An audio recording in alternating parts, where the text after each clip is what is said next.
Kayo ba yung tipo ng nanay na bumibili ng pang-2 hanggang 3 o hanggang 1 linggong stock ng gulay?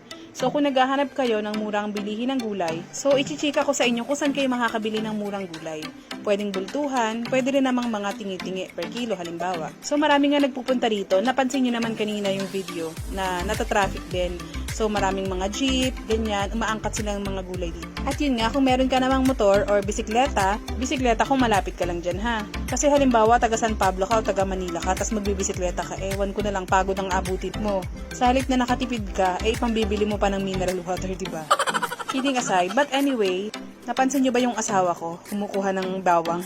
Bumibili kasi siya ng panggamit namin. Actually, napadpad lang siya dito kasi meron siyang dineliver doon banda.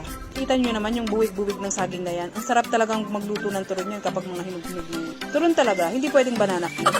Char lang. At kita nyo naman yung mga tuyo dyan. Ay naku, nakakagigil. Ang daming tuyo. At nakita ko nga yung mga dilis na tuyo na yun. Oh. Sabi ko sa asawa ko, bumili siya. At kita mo naman si kuya, ngiting tagumpay yan, ang daming bit-bit oh. Panigurado, tuwang-tuwa ang misis niyan kasi talagang makakapag-budget siya ng maayos. Pati nga ako, tuwang-tuwa ako kasi yung cravings ko na dilis na yan. Oh. Ang sarap kasi yun igisa sa kamatis. Kita niyo naman pati tuyo, hawak-hawak pa ng asawa. So yung lugar nga pala na ito ay sa Sambat, Kalakala ng Tanawan City, Batangas. Kaya tara, mamili na tayo ng gulay at sama-sama tayo magpahaba ng buhay. So, dito na lang, bye!